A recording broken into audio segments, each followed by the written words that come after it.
Mas gusto ko na ganito yung breakup natin. Di natin deserve yung ganito. Gusto na kitang palayain. I know, deep down inside, hindi ko na malapat. May mga bagay na kahit gustuhin mo, hindi talaga para sa'yo. Mahalin mo ng sobra yung sarili mo. Dapat buo ka na muna. Ganun.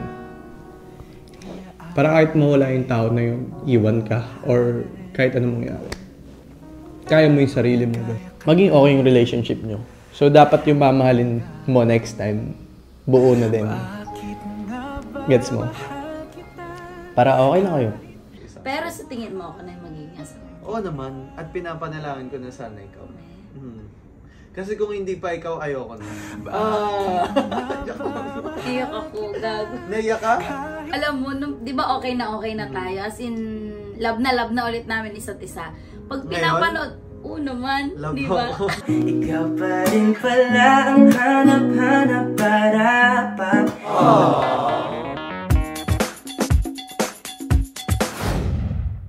What's up mga ninja? It's me, Bon Brian at ako, Master Okoye. At ngayon guys ay panibagong lap trip at good vibes na naman ang ating gagawin kasi ngayon ay may malupitang vlog tayo guys sa wakas after so many months. Naisip ko lang na mag-vlog biglaan kasi nakita ko yung mga comments sa latest vlog ko. Upload ako ng vlog na Goodbye YouTube. Ayan. So, in-explain ko lang sa inyo guys kung bakit ako nawala ng matagal sa YouTube. And isa na doon sa dahilan, yung madami nating problema katulad ng hindi pagkakaintindihan ni Baninay. Sama natin si Love. Tara. Yes! Ayan. May special portion. Uy, kasi kaya namin ginawa gagawin namin tong vlog na to, naisip niya. Kasi maraming nalilito. Yes. Saka yung talaga. madami kasing nag-upload din sa social media ng mga clip lang ng video namin. Na in-upload namin dun sa latest vlog ko, di ba, na naghiwalay nga kami. Yung clip na yon linawin ko lang na mga 4 months ago, 5 months ago na hindi nakapag-vlog. Ganun katagal kami hindi nakapag-upload. Ako yung reason, isa din dun sa reason ko nga, di ba sabi ko dun sa past vlog ko, nagkaroon kami ng hindi pagkakaunawaan, di ba? Yung video na yon, akala namin last na yun. Akala natin, last na natin yun last na vlog. Parang i-explain namin. Ayaw naman namin na sabihin na lang sa mga tao na wala na kami. Alam mo yun, parang gusto namin na-explain kasi may mga tao na love tayo, gusto nila ng ang kaya ang nangyari nun, nag-video kami. So, ang kinatapusan talaga ng video na yun, break na kami. Naisip ko lang na mag-vlog ako nito para lang i-share sa inyo yung mga experience namin. Hindi lang din about to sa relationship namin. Siguro, as a person, as individual. Kasi kulang pa yung explanation ko dun sa vlog ko na yun. Hindi ko alam kung ano nangyari sa akin that time. Pero alam ko na daming pumapasok sa utak ko nun. May anxiety ako, ganyan. Na-anxiety ako sa lahat ng bagay. Tapos, di din naman ako nakapagpa-check up nun sa hospital or sa mga psych kung depressed ba ako or anything. Pero ramdam ko na sobrang low ng buhay ko that time and sobrang di ako makapag-isip ng tama. Alam mo yung gigising ka na na mabigat tapos ayaw mong kumilos, wala kang gana. Walang gana. Ayoko na mag-vlog, ayoko na may pressure in life, ganyan. Ako, for me, ayokong ipasa yung burden sa iba. Ganun yung nangyari sa akin. Kasi may mga vlogs ako guys, pero hindi namin na-upload kasi kitang-kita sa mata namin na malungkot kami, na may problema kami. So feeling ko ma-feel din nila yon. And ayoko naman magkwento ng pinagdadaanan ko kasi gusto ko masaya lang. So anong nangyari nung mga 2 months na naghiwalay kami? Talagang walang mga nakaalam nun. Mga super close friends lang namin. Close. The point na naiyak kami sa harap nila. Para kami kina-counsel, no? Sila yung mga nakatulong sa amin and thank you sa inyo guys. Kasi kung hindi dahil sa inyo, siguro wala na din talaga kami. And siguro hindi kami mas nakapag-isip ng tama. Realize ko lang din na importante na may mga kaibigan kang makakapagbigay ng magandang advice sa'yo. Siguro deserve nyo naman ilabas pa namin yung ibang mga video or clips nung dapat hiwalay talaga kami. Teka, share ko lang. Alam mo, di ba okay na tayo? As in, love na ulit namin isa't isa. Pag pinapanood, Oo naman, Love di mo ba? ako. Ikaw pa rin pala ang hanap-hanap para pa. O sige, medyo love na namin ang isa't isa. Masyado ka namang honest. Sige, ito guys, panoorin nyo na lang yung iba pang clips. Kasi nasa utak ko kasi talaga is sana hindi ko naintayin na mangyari yung deal breaker ko, which is cheating. Gusto ko if magbe-break tayo, which is I think eventually talaga magbe-break na talaga tayo eh. Nafe-feel mo rin ba yun? Alin? Na ito na. Wala. Break na talaga.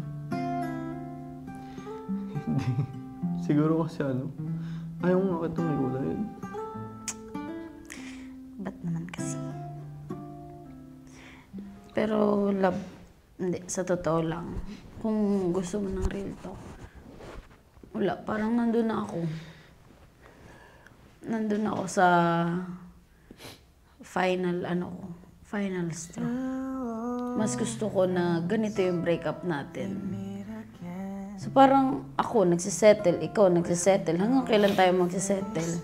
Pwede pa tayo break nang hindi tayo nahihirapan. I think time na. Di natin deserve yung ganito. Kasi wala namang mali sa'yo. Mahirap lang talaga. Ako ngayon, Yung totoong-totoo mong nararamdaman ngayon. Hindi mo ko kailangan i-please. Ang i-please mo lang is sarili mo. Try mo maging selfish for once. Pwede kang maging selfish na hindi tayo naghihiwalay. Pero gusto ko yung nasa puso mo talaga. Kung saan ka talaga sasaya. Hindi sasaya ako or sasaya ibang tao. Ikaw. Saan ka talaga sasaya? Honest. Honest. Okay lang.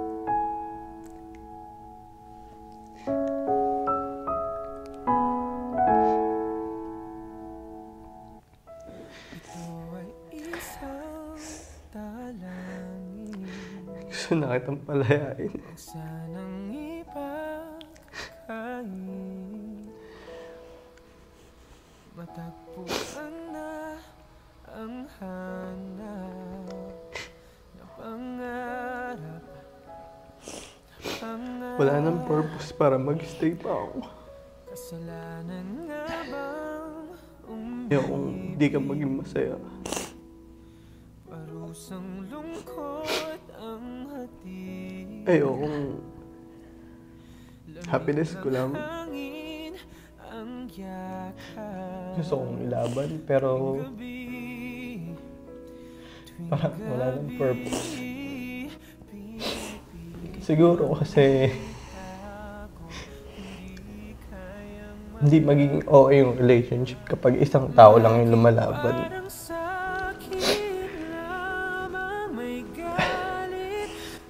Wala nang purpose na. Lumalaban ka ba talaga? Yan ang tanong ko. Be honest. Kasi kung lumalaban ka, hindi ko ito mararamdaman. I know deep down inside, lumalaban. Lumalaban ako. Ayoko lang maging selfish. Gusto kong lumaya ka, yung totoo. Yung talaga. Gusto ko yung maging masaya ka, ganun. Hanap mo yung true happiness mo. Yung taong para talaga sa'yo, ganun. Yung taong hindi mo kailangan mag-beg ng mga bagay na hiningi mo. Yung taong may inspire ka araw-araw pagising mo. Alam ko naman na pwede pa rin ako maging yun yung tao na yun. Pero kapag ikaw ako na kasi nakaka-feel nun, parang there's no reason na ilaban ko pa.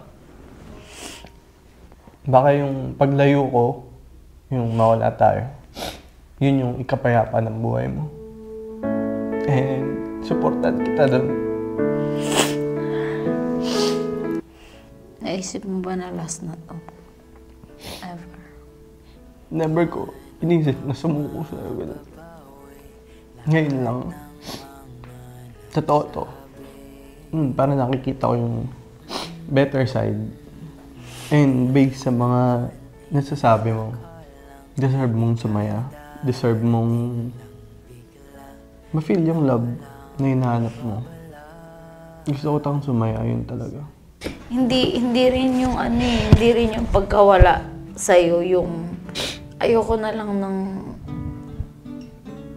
katoksikan sa buhay ko. Kasi as a person, I think marami pa akong kailangang workout sa sarili ko. Wala, hindi ko lang ma-express yung sarili ko and hindi ko kaya ganun ako habang buhay na ayoko masaktan ka, ayoko mag-away tayo, so hindi ko na lang sasabihin. It's baka nila. Baka akala nila nananakit ako or anything, nambubugbog. Hindi, kilala ka naman na, oh sige, from my mouth, never kaming nagkasakitan na physical, never nagka-cheat, never, kahit yung simpleng cheat emotional, mga ganyan cheating, never may naka-chat, wala kaming ganyang issue. Hindi lang talaga kami nagkakasundo sa maraming bagay. Ramdam ko naman yung sinabi mo lalo.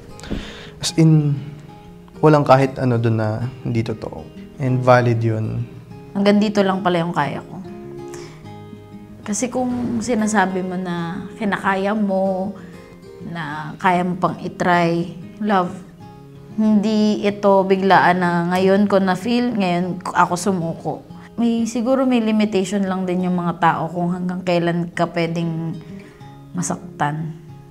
Pero alam ko na hindi mo kasi nandyan saktan ever. Yun yung take ko.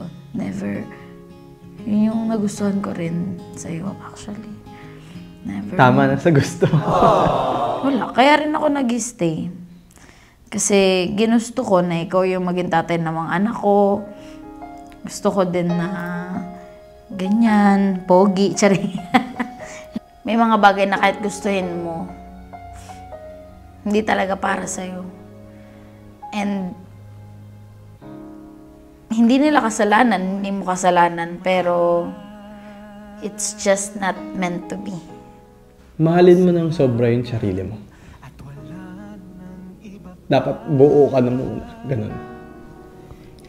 Para kahit mawala yung tao na yung iwan ka or kahit anong mangyari. Kaya mo yung sarili mo. Ganun.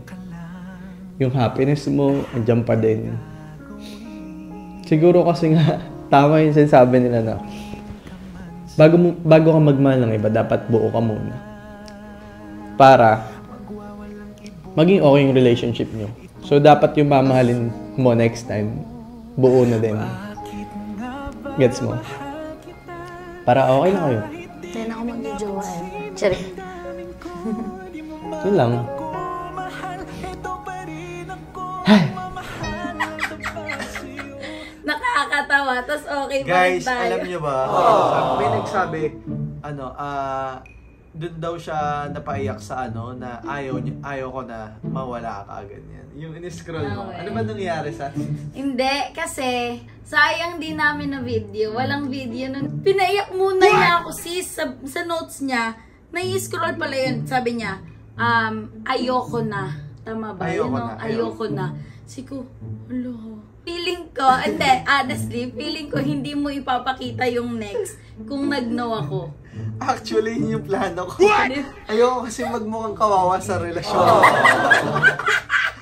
Kahit gaano ka katigas, ganyan. Yung mga decision mo sa buhay mo, magpapalambot talaga yung isang tao. And napalambot mo ako. Bakit nga ba mahal kita kahit di Alam ko napatigas lang dito, napalambot din pala kita. Hindi. Ganun pala talaga siguro. Love is a choice. Choice pa rin talaga siya. Hindi lang siya feeling. Siguro, yung pagkukulang ko lang din that time, medyo nalayo ako kay God. Kasi parang medyo hindi na ako napapadasal noon. Feeling ko, yun yung nawala sa akin. Nung na-realize ko na ito pala yung nawala sa akin, nung lumayo pala ako kay God, parang dun lumayo din yung kumpiyansa ko sa buhay. Wait, ano yung pinaka-main problem natin? Okay. Di ba yun? Masyadong confidential. So, Confidential. ngayon, hindi ko pa rin naman masasabi na yung relationship namin 100% perfect. Siguro nasa ano siya, para sa akin mga 70% out of 100%. And ang maganda lang kasi pinili pa rin namin yung isa't isa. Pinili mo ba ako? Nag-guess ako pero may ibat. Ako din, pipiliin pa rin kita. Kahit ano mangyari. Pero, anong gayuma kaya 70-30. 70-30. 70-30. So, basta, ayoko naman ma-pressure kasi parang hindi ko gustong pakasalan siya dahil pressured lang ako. Gusto ko pakasalan siya dahil I know that yun na yung right time namin. Pero sa tingin mo ako na yung magiging asawa? Oo naman. At pinapanalangin ko na sana ikaw. Kasi kung hindi pa ikaw, ayoko na. Iyak ako, gago. Naiyak ka? Hindi ko alam na magiging okay pa kami. No! Ano nga, mag-start sa rin. Ayoko.